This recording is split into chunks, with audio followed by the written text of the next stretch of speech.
Muchas gracias por venir. Y nada, os voy a dejar con Jus, que ha venido de RME, es el especialista de producto de RME. ¿Cuántos conocéis la marca? Vale, ¿sois usuarios ya de la marca?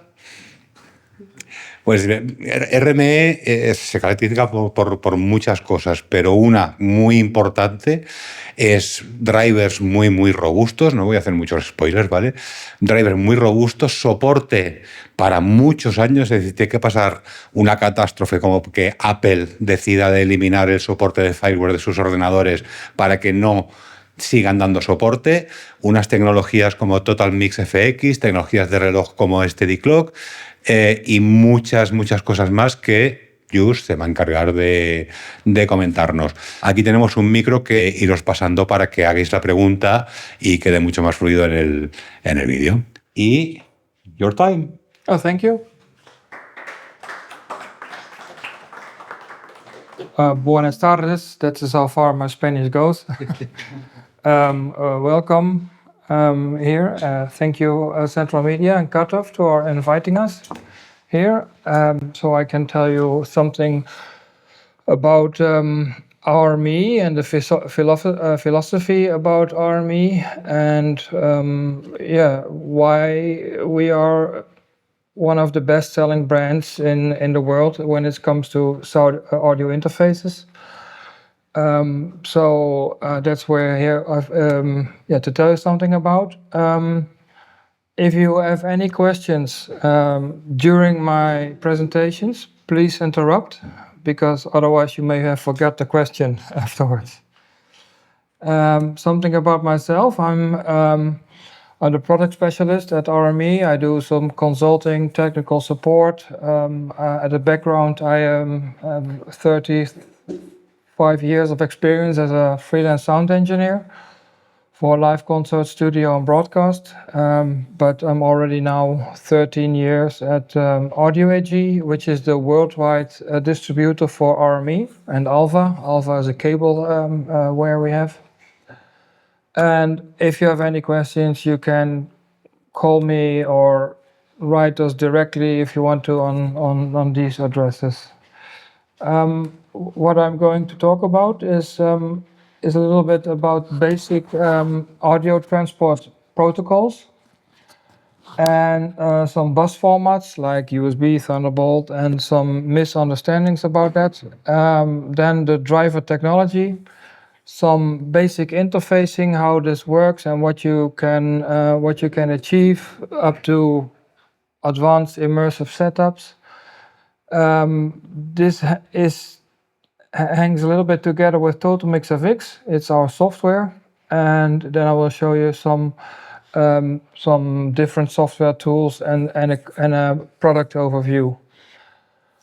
And afterwards, if you still have questions, we can do some questions. So let's start a little bit simple. We start with audio transport protocols. That means if you want to transport audio, you can do that in an analog way with XLR, with TRS or jack, or you can have multiple analog outputs. But you can also have digital connections like AS-EBU, the professional standard. SPDIF, it's the consumer standard, but also widely used in studios. If you have a CD player or something like that, the digital output is SPDIF. Then you have ADAT, which is an optical connection. Then you have MADI, I will come later to that. And there is an old TDEF, which is an electrical version of ADAT, but it's already a long time discontinued. There is one special thing about SPDIF and AES. With RME, you can switch the AES connection, the XLR, and the SPDIF are compatible. So you can use the same connector for your consumer device to an electrical AES connection.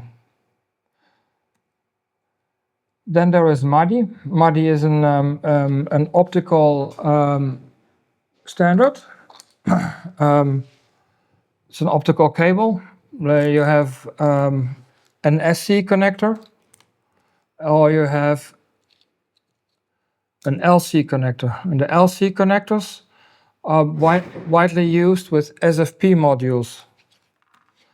The SFP modules nowadays are in the back of our converters, which you can switch and you can exchange. And there are different solutions for that. The reason why is that if you look at MADI here,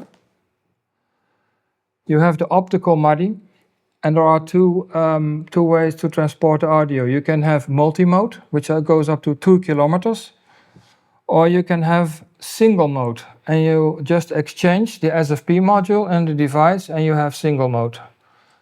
This is in the old days, you had to order.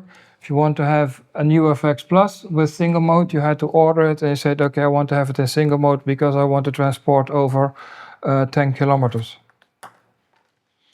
Then there are other information over here is what happens with the AES EBU signal, your digital signal. If you increase the sample frequency, you go up to for instance, 96 kilohertz or 192 kilohertz, and you see the amount of channels stays the same.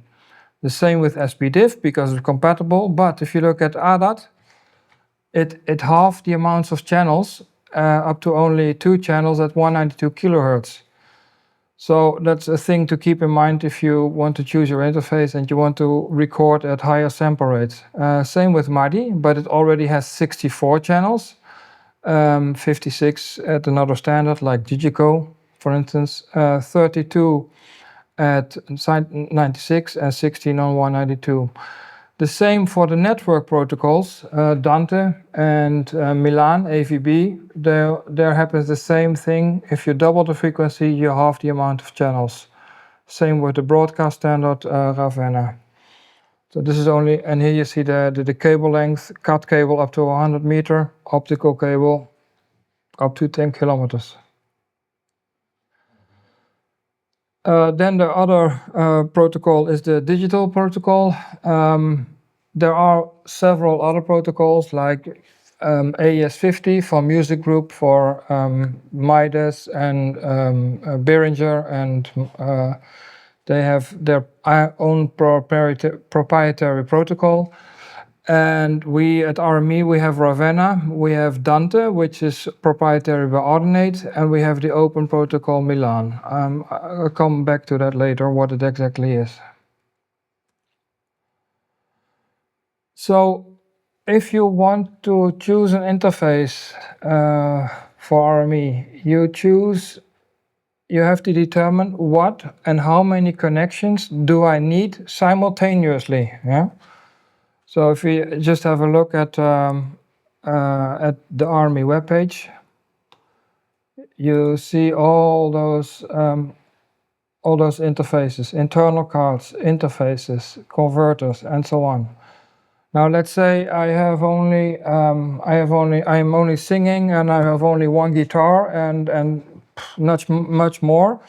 A baby face will do. You see, I have only maximum 2 connections: one microphone, one guitar, and I can start recording. Now, if I want to record a whole band, I can use a bigger interfaces like the 802 or like a UFX3. It has all the connections in the front and the connections in the back, and they're all separate channels. But I also have here the MADI connection, and as we saw in the table, it is 64 channels. So this interface has about 94 inputs, 94 outputs. You don't see it like that, but it has that much channels. If you look at another interface, this one has 394 channels divided by 2, 192 channels. So you can record it, the most big concerts with only one interface. What I connect to the MADI can be different devices. Can be, for instance, 12 mic. The 12 mic Here's a 12-channel microphone preamp, and it has MIDI connections, and it has the SFP module here, so I can connect 64 channels here on the MIDI channel. But I also have here coaxial MIDI, it's electrical MIDI. So this device can handle 128 MIDI inputs, plus network inputs, plus analog inputs. And this is all routable. I come later to that, but if you want to choose your interface, you have to think about how many channels do I need simultaneously and in the future. And can I, if I take a MIDI connection, I can extend. I can buy more interfaces or converters to extend the amount of channels. Let's go to the. So yeah.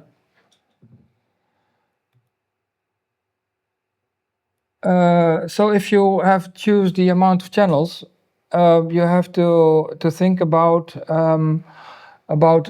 how I'm going to connect this to my computer. Well, you can do that with Thunderbolt. Until now, you can do it with FireWire on Mac. On Windows, it still works. On the next Tahoe Mac OS, FireWire is killed. PCI Express, so computer cards, USB 2, and USB. So this is, you all know the USB 2 connection. Yeah, USB 2. It fits also in the USB 3 connection. So important to know for later. And then there is USB 3, which can also be a Thunderbolt connection. Now, if you look at the bandwidth of the connection, you see that USB 2 can handle 480 megabits per second, where USB 3 already does 500 gigabits per second, and so on until now the latest Thunderbolt 5 does up to 120 gigabits per second.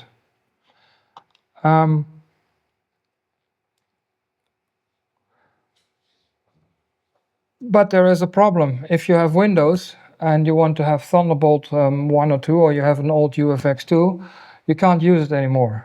So Thunderbolt 1 and 2 is not compatible with Windows. If you have Mac, you can have Thunderbolt 1 to 5, no problem at all. It's all compatible. So something to keep in mind.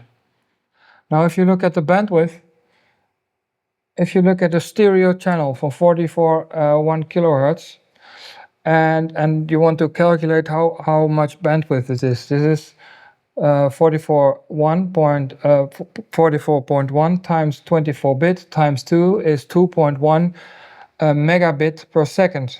That should be a small b. That means theoretically, with the 480 megabit we have in USB 2, I could have 253 stereo channels. But in practice, that's not possible because you have overhead and control data to control the USB connection. But RME fits 150 channels, so 70 channels in, 70 channels out on a USB 2. And as we saw at the MIDIface XT, almost more than 400 channels on USB 3. Now, if you look at this graph, can you see it? Yeah. So this is like the 64 channels for MIDI is like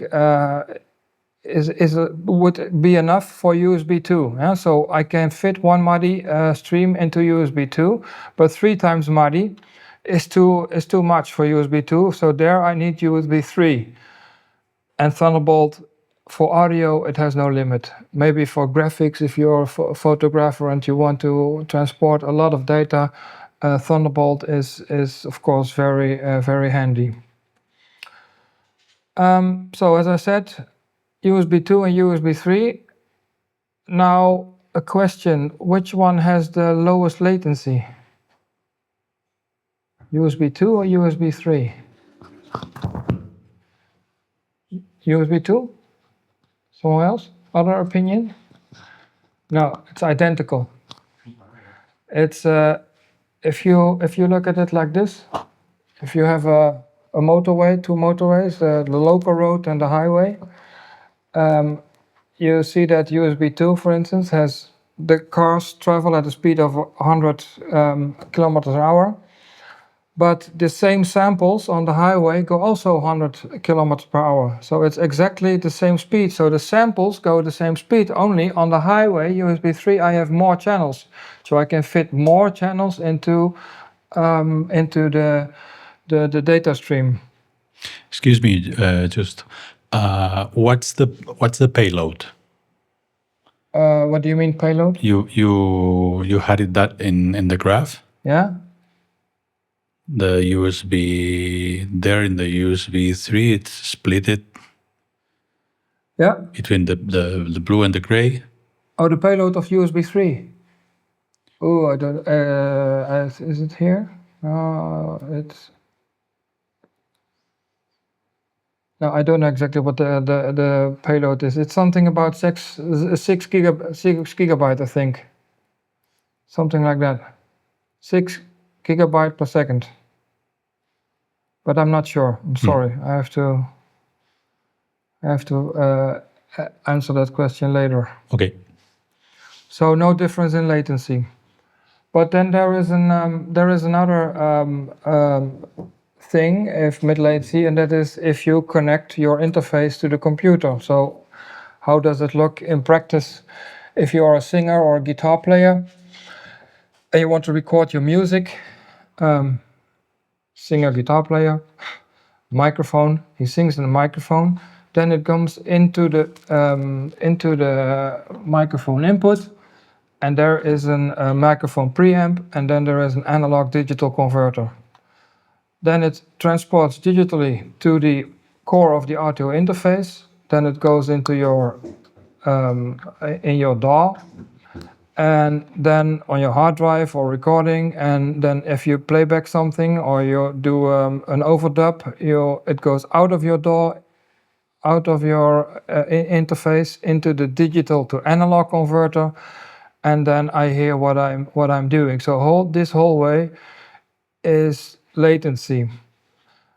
Now, for your information, the speed of sound is 3.4 milliseconds through air at sea level. That means if I'm sitting like 1 meter away from my speaker, I have 3.4 milliseconds of delay. So that's normally not a problem, but it's get a problem when it's getting more than 6 milliseconds. Then you start to hearing kind of delay. Some people call it latency, but it's not latency, although it is latency, but you hear it as a delay. So you can solve that by just bypassing the computer. Yeah? So you just in the computer or in your interface say, no, I don't want to listen to myself through the computer, through the DAW. No, I want to listen to myself through the audio interface, and that's called direct monitoring. This is it's a very important thing, because then you don't have all this latency over here. But if you look at the internals of an interface, you have here the heart of the interface, the FPGA, and here you have DSP. For instance, there you have effects like compressor, EQ. You have the digital input. You have the analog input with the analog converter, the digital to analog converters, and the digital outputs. And here is my Thunderbolt, Firewire, USB, whatever connection. And then it goes through your computer, either on Windows with ASIO or on Mac with Core Audio. Now this all is, if you go back here, this part is very important, and how faster your computer is, how faster the data go through your computer, how lower the latency. So this is one part of the latency. what you can hear, but also the hardware is important. Yeah. So if you look at the older UFX Plus from RME, it had an AD conversion from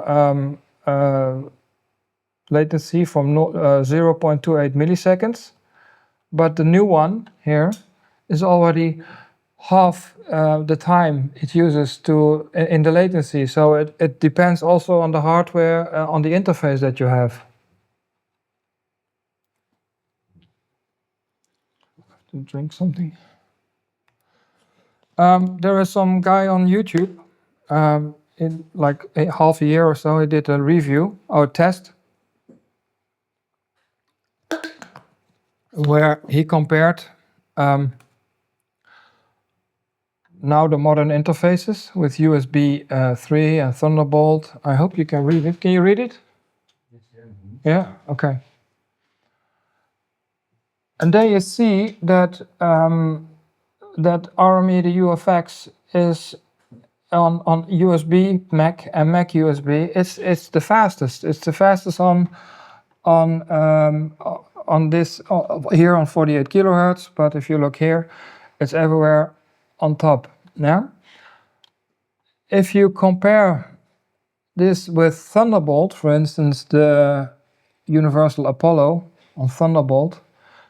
Yeah, everyone wants to say I should go on Thunderbolt because it's such a high bandwidth and it's faster. But you see, the UFX on USB 3 is faster as a Thunderbolt. So it totally depends on the hardware, the quality of the hardware, the quality of the drivers, how much your latency will be with your interface.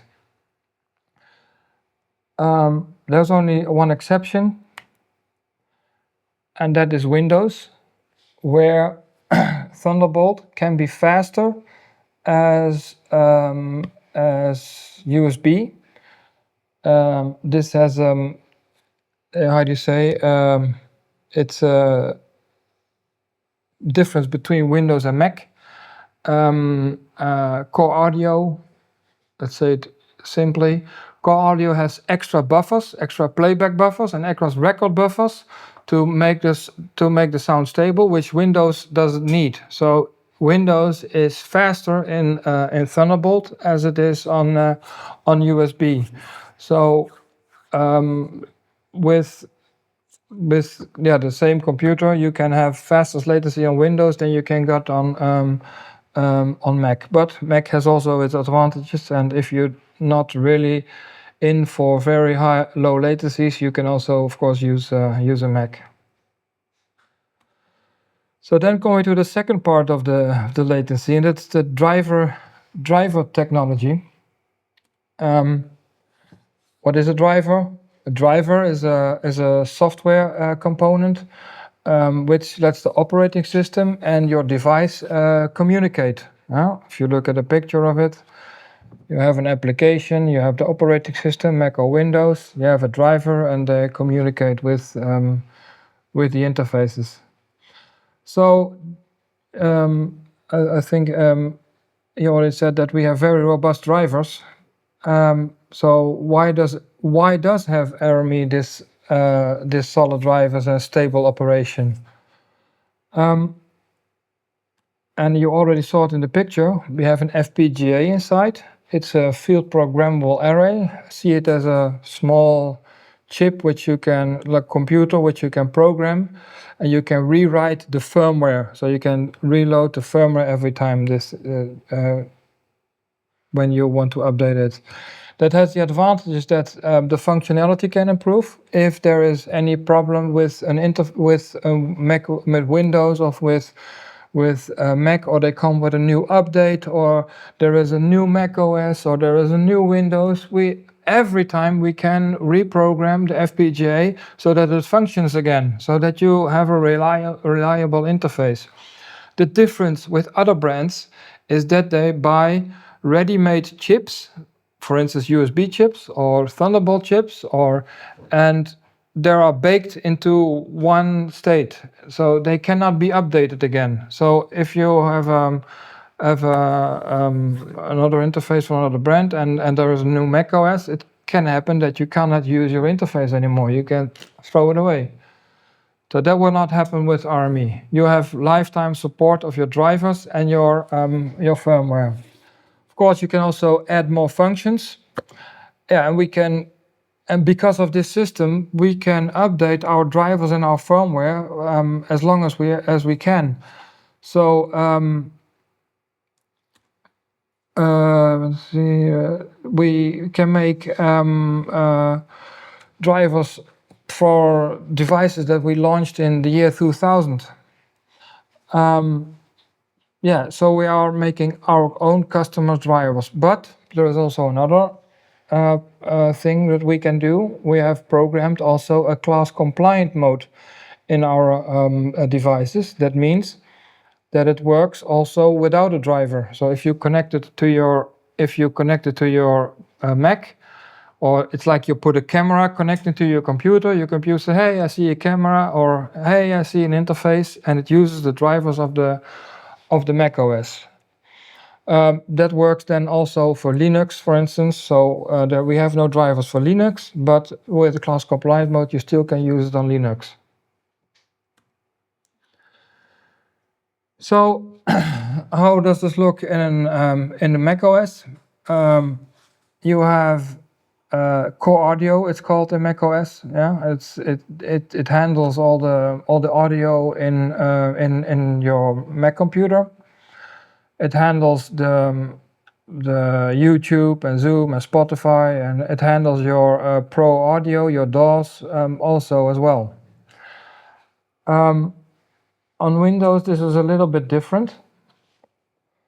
You have Windows. If you have your Spotify or your YouTube or any other device, software that produces sound, it goes through VDM, Windows Device Management. Yeah, I don't know why they call it this way, but it's an audio device in the Windows. And the professional programs, they connect with ASIO to the interface. So if you have Spotify, it goes through Windows. It handles the sound, and then sorry, there's an arrow missing here. Then it goes to your interface. The DAWs go directly to ASIO, and ASIO is a driver which directly controls the interface. Yeah? For instance, if you change your sample frequency, it also changes on the interface. By the way, this is also happening here. If you do it with Cubase or Logic, it also changes the frequency on the interface. But you cannot see if it does it. You always have to test it.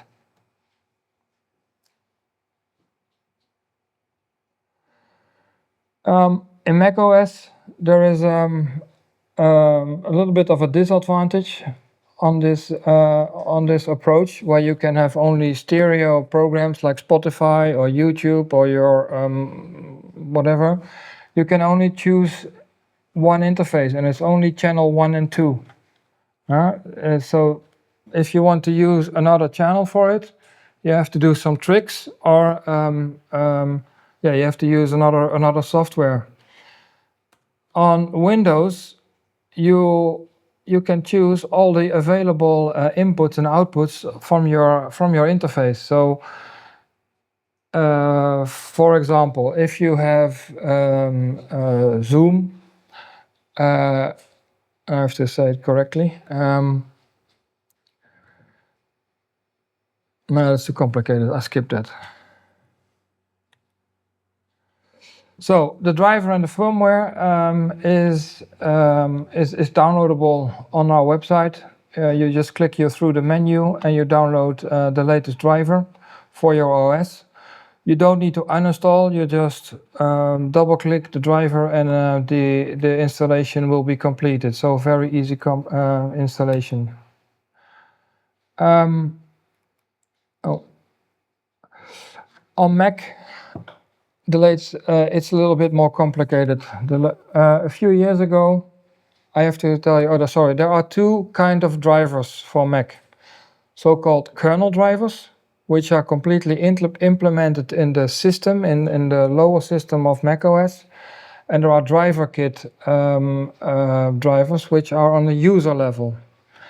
And Apple announced a few years ago, I think it's already 5 years ago, something like that, they want to get rid of the kernel drivers. So manufacturers like us, we had to find another solution, and they proposed driver kit drivers, but it didn't work that well. It was a very bad solution, but they kept the kernel drivers still alive. Now this situation is still going on, so we have two drivers, so you can choose between kernel and driver kit. The kernel drivers are on a system level. That means no software can go in between, can handle the kernel drivers.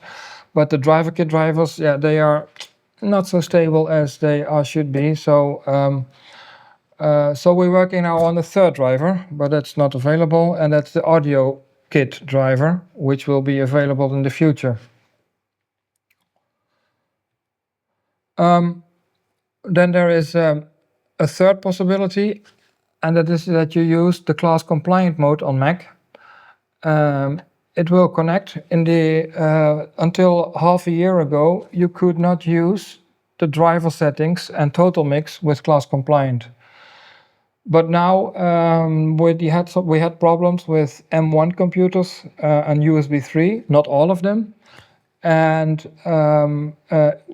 we didn't know exactly what was going on, but people had problems with dropouts and so on. And if we switch to class compliant, which means it used the Apple driver, it was over. So we made a new class compliant firmware. We adapt so that you can still use the settings and total mix in class compliant mode. The only disadvantage that you have is that it's a little bit more latency.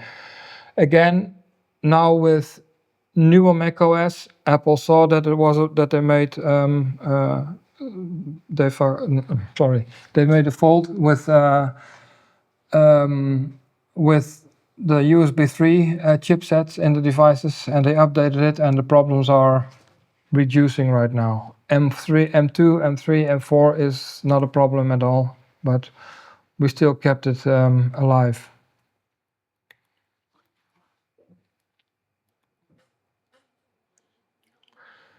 Yeah, as I already said, RME still offers drivers and firmware updates up to almost 24 years ago. The Multiphase 1 just got a firmware update. It's from 2000, and it's still working on PC and on Mac.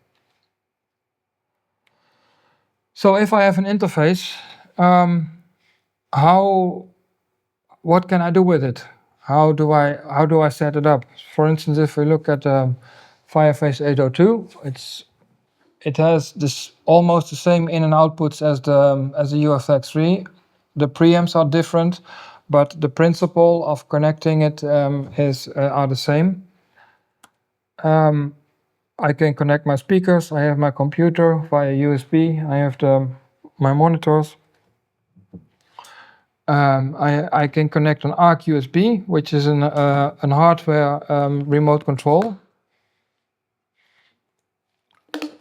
This can be connected directly to the interface, but you can also connect it to your computer. If you connect it to the interface, you also have volume control when your computer is switched off.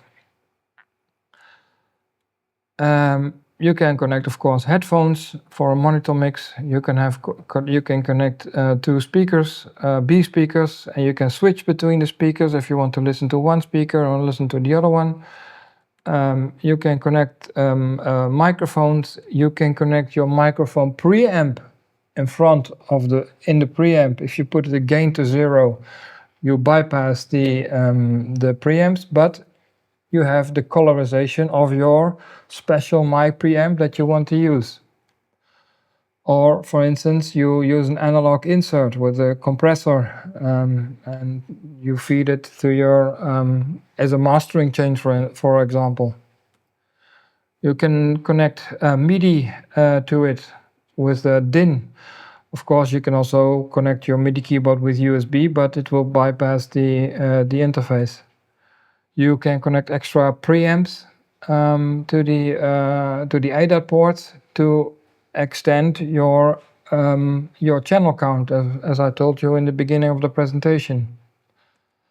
You can also have digital effects because they also have AES EBU, so you go stereo in and stereo out with a digital connection.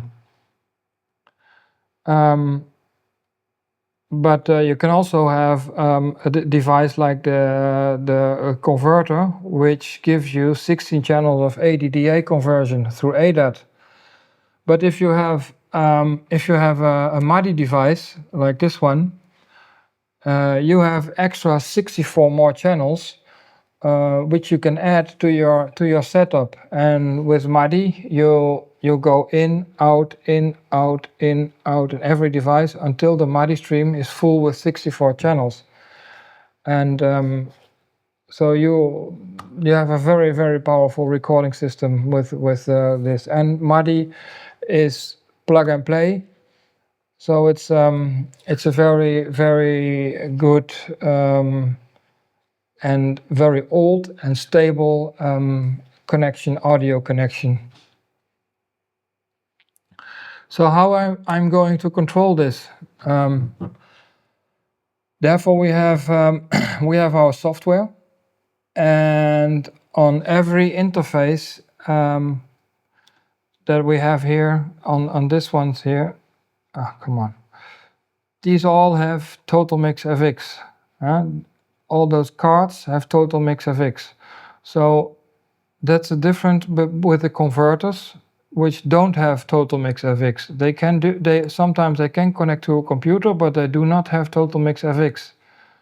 So also the preamps are very powerful, but they cannot connect directly to the computer. And these are, so this is important to know. So how does Total Mix work? Well, it's like you have 3 rows. You have the hardware inputs, you have the software playback. Sorry, I start over again. You have the hardware inputs where as it says, the hardware is connected to, and if there is a signal there, you see it here in the hardware inputs, and immediately you can start recording.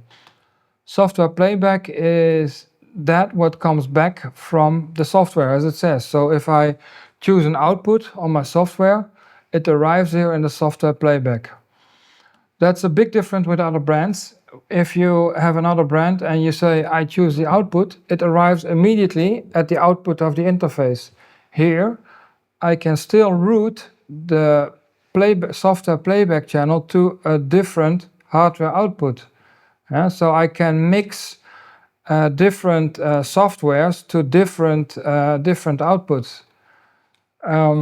This is also very important because Total Mix is multi-client. That means I can have different softwares feeding Total Mix at the same time, which makes it very flexible. But I can also change the view. So I put the hardware inputs next to the software playback, and it looks like this. So you have your hardware inputs, your software playback, and you have your hardware outputs over there. But then again, people say, yeah, it's nice that you have Total Mix, but I don't want to use it. I want to control it from my DAW. I want to say, okay, if I send it in my DAW, I want to arrive it immediately at the output. Therefore, we have the DAW mode. We call Total Mix. You can switch Total Mix into a different DAW mode. And then you only have hardware inputs and you only have hardware outputs. There's no software playback layer in between. That also means that I cannot use, I have to go back a little bit, sorry. Forgot something important. we saw the picture of the guy with the microphone and singing. That means if I want to do direct monitoring, yeah, so I go from one side to the other side, I can go directly from hardware input to hardware output, yeah, so without latency. So if everything goes through the computer through software playback, I have this latency, yeah. So if you want to monitor through software playback, you have a higher latency than if you go directly from the input to your output. Now, if you go back to the DAW mode, there is no routing possibility between the hardware inputs and the hardware outputs. I can only route through my DAW and out of my DAW, out of my software. That looks like this. You see no faders anymore. I cannot route. There are no faders here, only output faders to control the volume.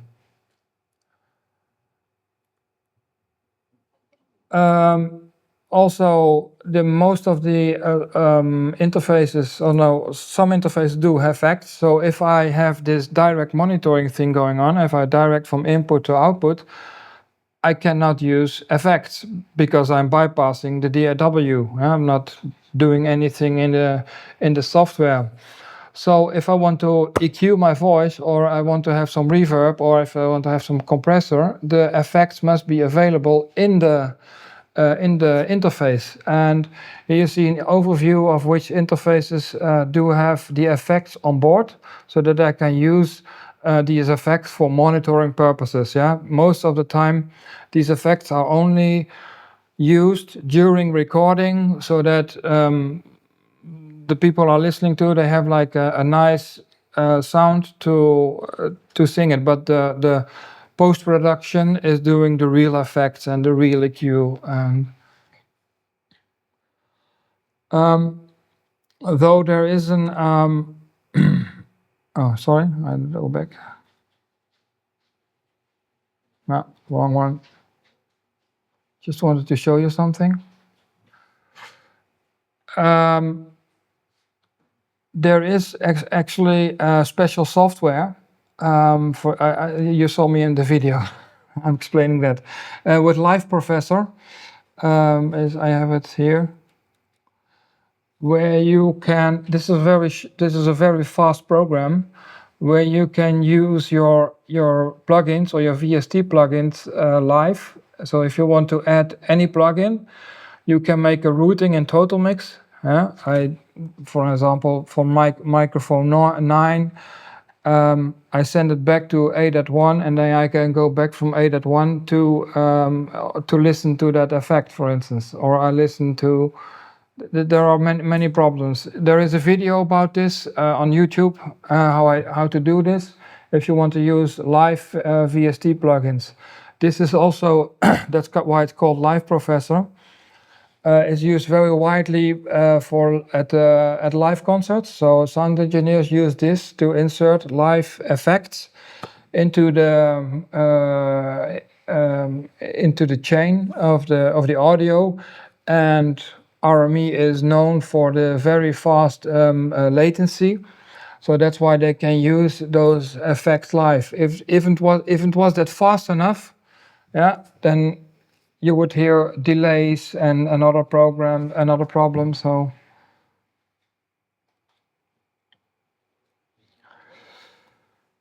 then there was another thing, and it's called immersive audio. Just call it shortly surround sound. It goes for speakers and for headphones. It's to replicate the natural hearing sound. For instance, you have a setup like this, and you have surround sound. You want to control all these loudspeakers.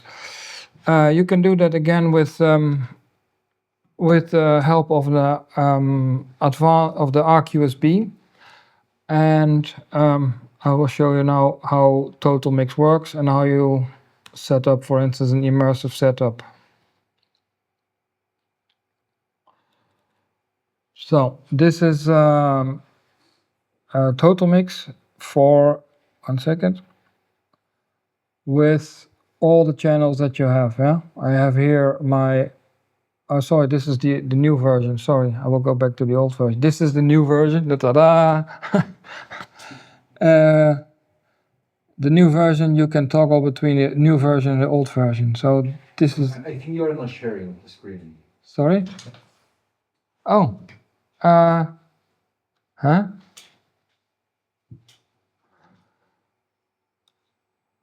I think I have to stop my presentation.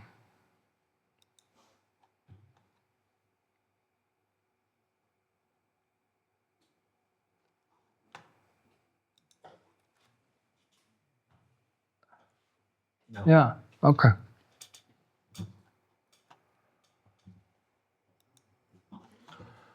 So, I hope that you can see it, yes. So this is the UFX3, a lot of channels because of the MIDI channels here. So we have here the analog inputs at the back. We have the yellow ones are the microphone channels here at the front. Then we have digital ADAT in the back. Then we have MIDI channels also here. These are all the inputs, and because I have MIDI, I have 64 channels only, I have so many channels. Yeah? So this looked quite overwhelming because of a lot of interfaces. But if I just look at the baby face, it's this one, and it has lesser channels. Total mix looks like this, but the principle is exactly the same. It doesn't matter if you have a baby face, or if you have a UFX3, or if you have a MIDI face XT with 400 channels. The principle is always the same. You have the inputs over here, the software playback, and the software and the hardware outputs. So if I go back to my UFX3,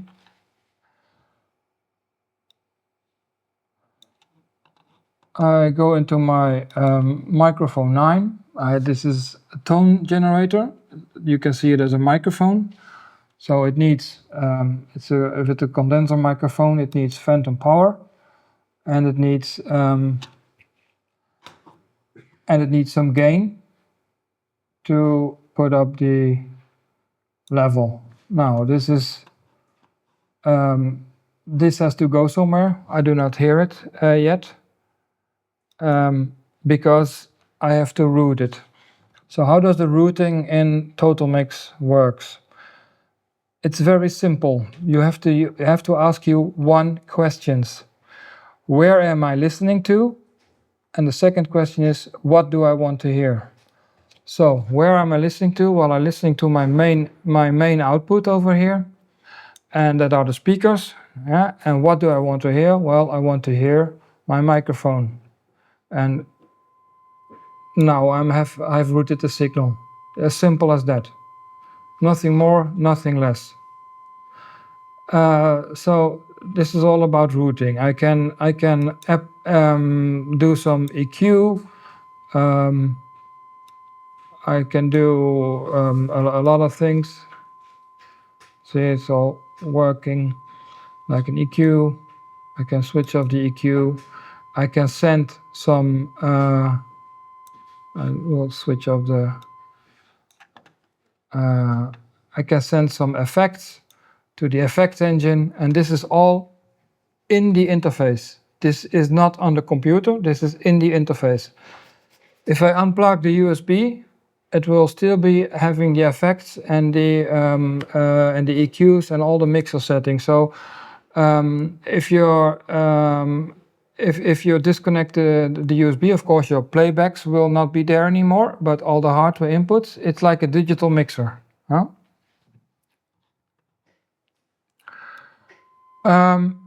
Then now I have the signal here. I have some reverb, and I see that I'm sending some reverb. If I want to hear it here, it's a bit.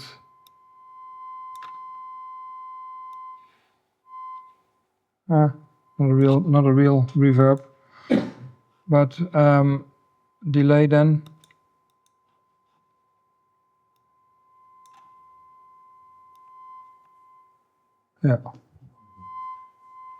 Yeah. So you see that you can route it here. So that's for all the hardware inputs going to the hardware outputs. If I want to make a separate mix for my phones, I can do this, and I can do other programs, but I can do a separate mix for the other headphones. So all these outputs you see have all different mixes. That means I can make a mix for every single output. But I can also say, yeah, that's too complicated. But I only want to hear the same as the main thing on my phones, on the main channel as on my phones. So I just say, right mouse click, copy mirror output main, and I say mirror output main, and now you see those two are linked. They have both the same mix. So you can copy this all over the place to it. So this is about routing. So if I now start a software playback, for instance, from something from Logic, it's routed to different channels because it's a surround project. You see that it's coming here at all the separate outputs, and all those channels, though it are left, right, mid, surround, low, whatever it is, are mixed to the main channel. So I just have the music over here. Yeah. So this is how it works, and it's very straight on. It's just about selecting the outputs. But you see, it's are a lot of channels, and if I do not want to look at all those channels, I can also make a channel layout. I can go in here, and I say, okay, I just want to remove those channels from my mixer. I can just remove them, and then I can make a mixer like this. The channels are still available. You can hear them, but you just don't see them. And then you can make a very small mixer, and you could put this somewhere else, or as I showed you before, you can also do the two-row thing. So the software from the middle goes to the right, and you see it on the right side. So you can make a small mixer as that you want. Now, with the new version, I just show you the new version. You can just switch, and it's possible. Now you see here the sidebar is very small. You can now completely customize the size of the whole mixer. This was not possible with the old version. I have all those. I can make it like this. I can do it like this. And that is new in the new version of Total Mix. It's still a beta. It's available. It's a public beta. You can try it if you want to. If you look in the forum, the RME forum, then you can download this. You just replace it with your Total Mix, and you have the new version. For now, it's only on Mac. We're working on the Windows version, but it will be released very soon. Then there is another important I think I have to talk about, and that is this connection over here. It is the direct USB recording connection. It is available on several interfaces, on the UFX3, on the UFX2, and on the UCX2. They have this direct recording. Direct recording you can find here on the bottom of the Total Mix over here. I can make it a little bit bigger. And what it does, it can multi-track record all the software, all the hardware inputs and all the hardware outputs.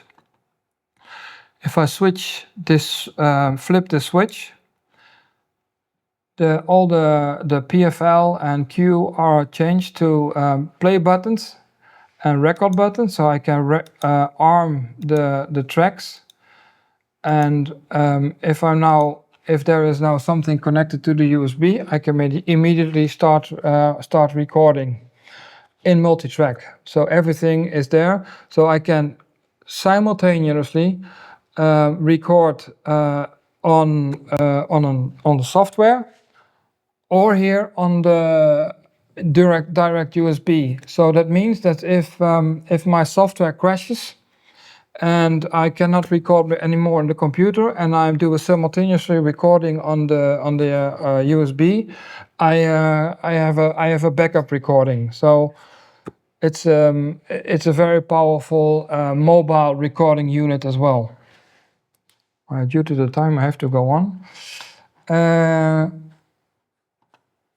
There is much more about Total Mix. We have several tutorials online, but there are also other YouTubers, like the other one that you saw, who do a different approach on explaining Total Mix. So if you do not know about Total Mix, or you want to learn about Total Mix, is also a good alternative to learn there. Of course, you can call me or us from support if you have a problem which you cannot solve. If you have a complicated routing matter going on, you can call and we can take over. We can look with TeamViewer at your computer and figure out what we can do to solve the issue. Or find a solution how the routing is. So this is, that we can offer. So our support is always available for you to help you. Now I have to go back to my presentation.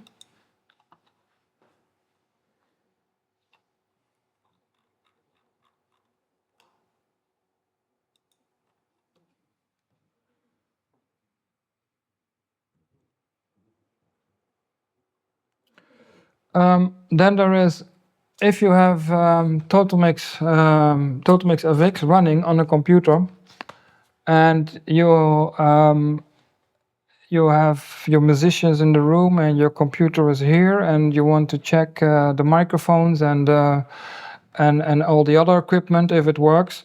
You cannot watch every time on Total Mix on your computer, so you always Okay, I'm sorry. It's just drawn everything. It's empty, sorry. I thought it was full. Then you have Total Mix on your iPad, and it's called Total Mix Remote. That means it connects to your computer directly to your computer with an ad hoc connection, or over your internet, over your Ethernet, and then you can control Total Mix remotely from your computer. So you can check if the levels are okay, you can check the gains, whatever you can choose, you can check the monitoring. It's all possible. This is identical between Mac OS X, Windows, and iOS. It's everywhere the same. And of course, you can also remote control it with the ARC USB. That means if you have a remote computer somewhere connected to the host computer, you can connect the ARC USB to that host computer and you can control it from there. So it has all the features from the big Total Mix on your computer, but remotely. Now there is also another application which you can use with Total Mix FX, and that is if you're, for instance, in a studio where you have your computer set up, you have your Mac PC, Total Mix FX, your monitor, and your Total Mix remote, or your Total Mix remote on an iPad. You have, for instance, the drummer sitting here. He has a 12 mic. This is connected with MADI, and it's connected to the UFX3. And he has a headphone, because the 12 mic also has a headphone.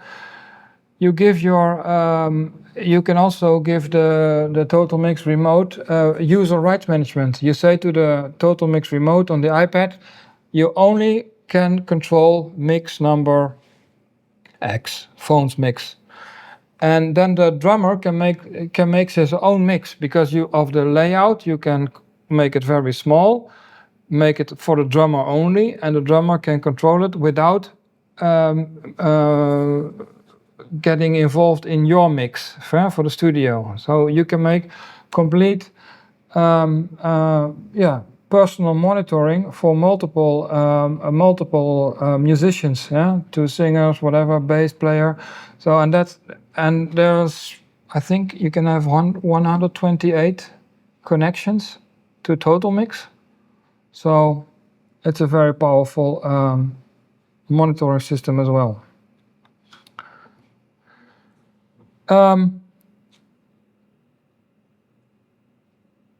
There's also, it's controllable by Mac PC. Yeah. This is more of a custom setup. We have the Digifast USB, and some customer wanted to remote control 3 AD2 DACs, which has a very high quality sound output for his surround system.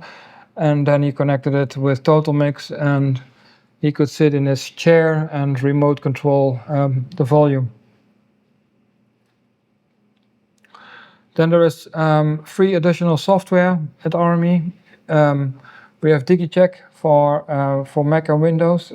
It's to control, to monitor your complete audio signals. There are many possibilities here. It's completely freely configurable. I can just open it for a second.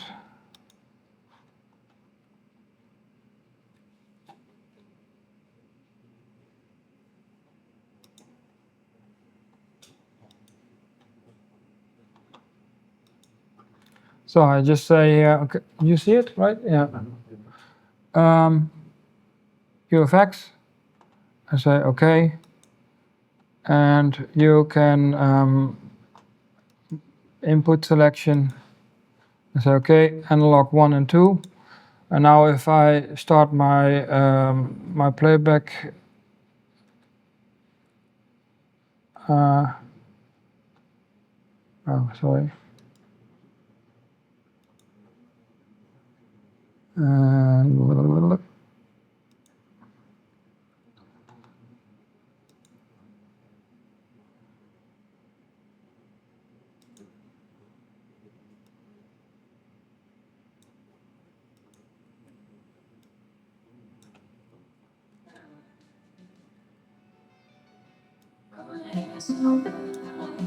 Okay, to monitor through the I have playbacks here. I do a little trick now. You can monitor hardware inputs directly, and you can monitor software playbacks with the kernel driver. But I have with the driver kit driver. But I have the kernel driver installed now, so I have to do a little trick. I have to loop back the signal back to the software input of the DigiCheck. And that means if I now move the signal, look, and I have signals here. So this is via the output of the stereo 1. You see it's post fade. So normally what you do is that you take another software output playback, full scale volume, and then you have the full monitor signals. But because of the time, I cannot show it to you right now.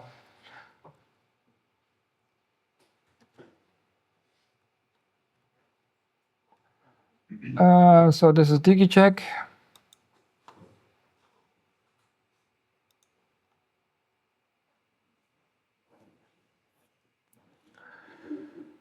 We have also remote control for the preamps.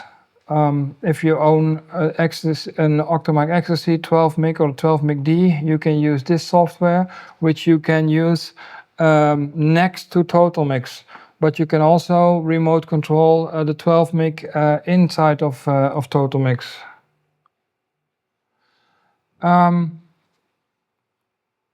there is an old DigiCheck. I'll skip to that now. So we have a quick overview of the interfaces we have in our program. Of course, we have here the baby phase with analog connections in the back, line inputs and instrument in the side, and headphone outputs. And it's bus powered, yeah. So it's a bus powered interface, the same like Digiface AES, which is a digital interface with AES outputs, and Digiface USB with ADAT and SPDIF outputs. So these are bus powered and don't need an extra power supply. Then we have our Firefaces. These are our most famous interfaces. Fireface USX2 in a half size unit. It has also direct USB recording. It has the effects. It has everything the big ones also have.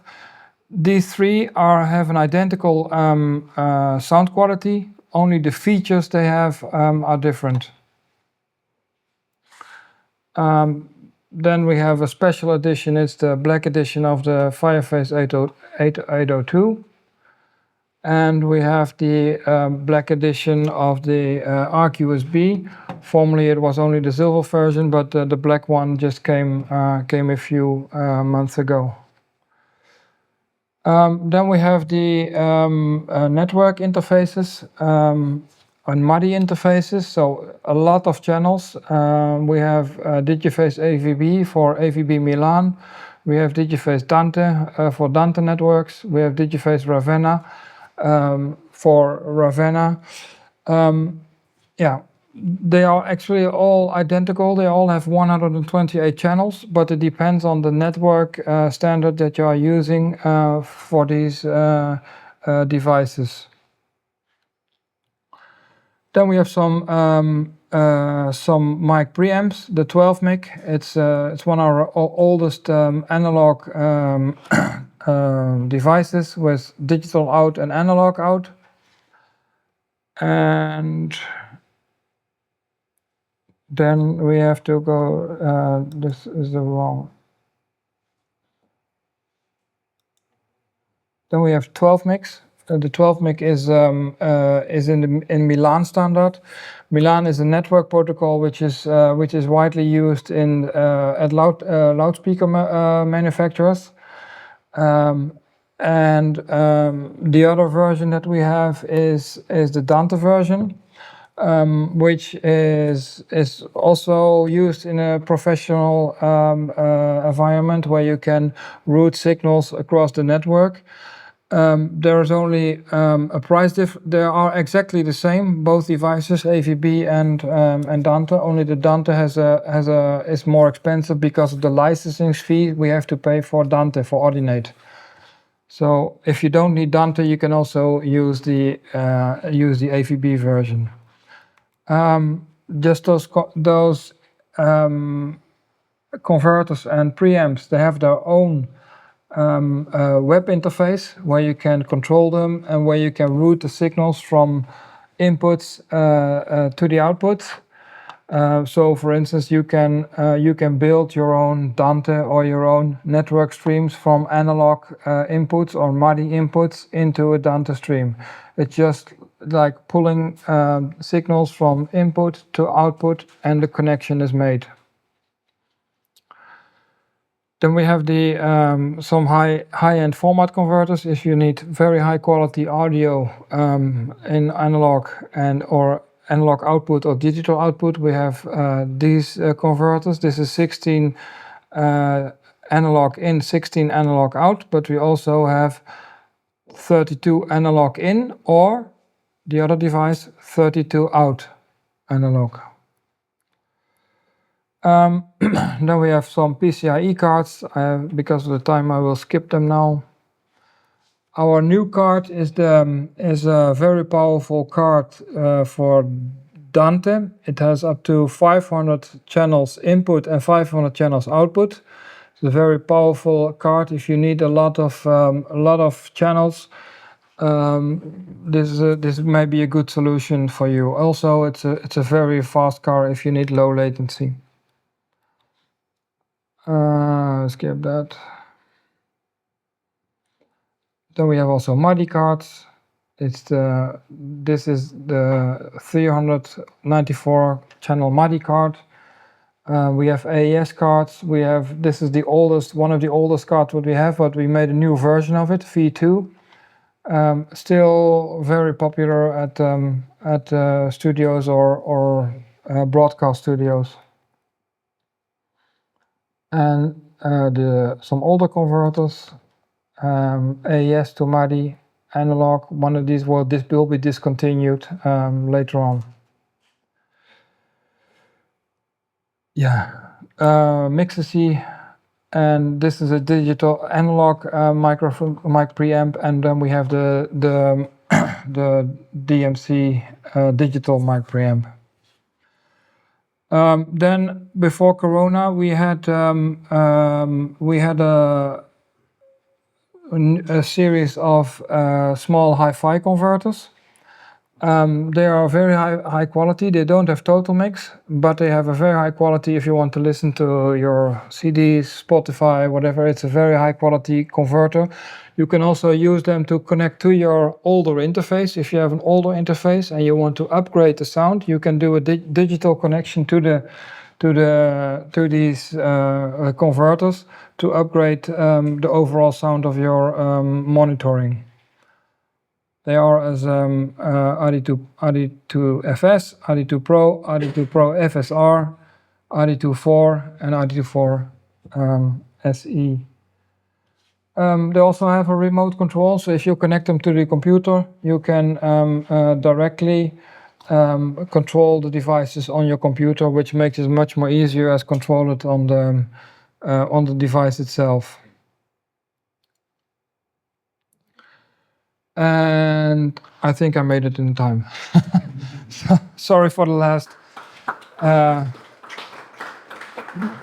Maybe we have some time for some questions.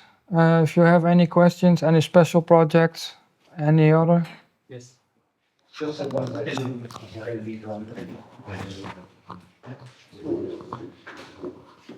Yes, just one question related to Live Professor. Yeah.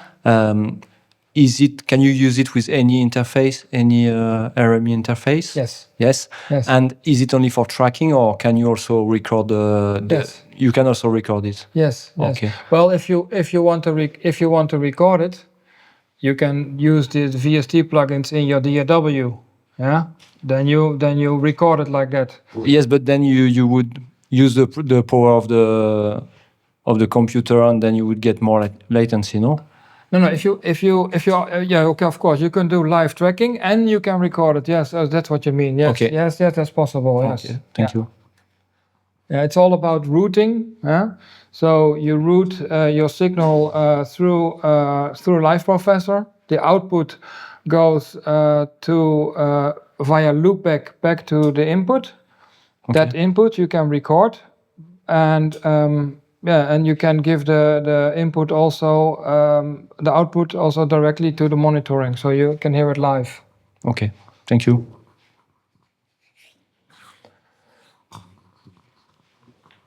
It's also often said that UA Audio, they have a lot of plugins built in, and because they have a lot of DSP inside their interfaces, and they do it directly. They do it into the interface. That's why they have a little bit low latency. But the latency of RME interfaces is already so low that you can use any plugin. Yeah, maybe it's a little bit longer than the UA Audio, but you can work with it. You can also use, if you want to use the plugins of UA Audio, you can buy a UA Audio satellite and use the plugins of the satellite, route it through Total Mix, and that works as well. Because with Live Professor, you can use the UA Audio plugins. Yeah. But not only that. Not only the UA you can use. No, you can use any. Yeah. Oh, okay.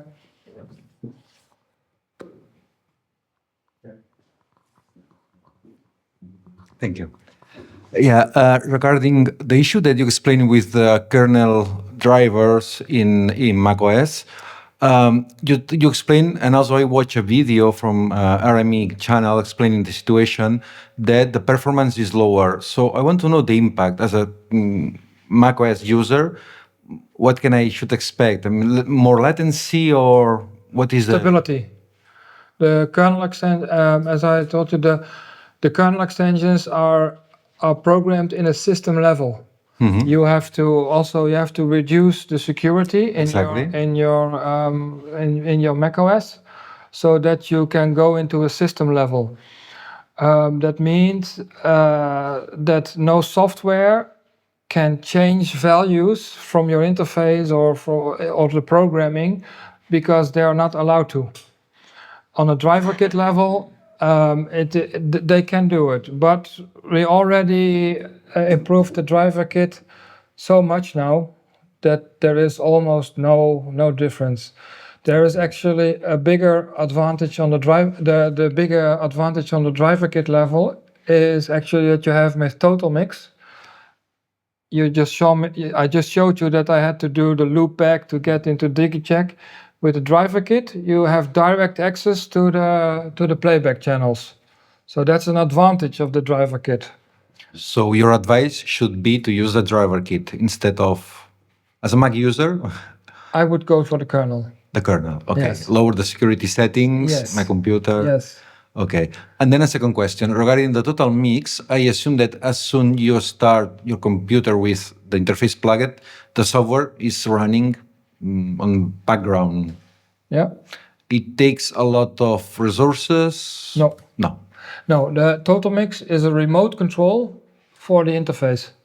So it just sends, it has some graphic stuff, but it's very little. And there is only a few of control data running and level. Well, that's so little data compared to audio data that there is no real problem for your system. Okay. And then, sorry, I have a last No, question. you can. Regarding the baby face, I saw you have two kinds of headphone connections. Yeah. So what is the difference, apart from the format, let's say? The impedance. Okay. Impedance and the power. Okay. The big one has more power, and the smaller one has less power, but also less noise. For instance, you can use it with in-ears, so you have less noise, and those in-ears need less power. Therefore, you can use it as well. But they have the same signal. There are two different headphone amps inside, but they have the same signal from the DA converter. Okay, that means the same level. Yeah, same level, yes, and the same signal, Okay. yeah. Okay, good, thank you. Okay. No more questions? No? Thank you for listening. Thank you for coming.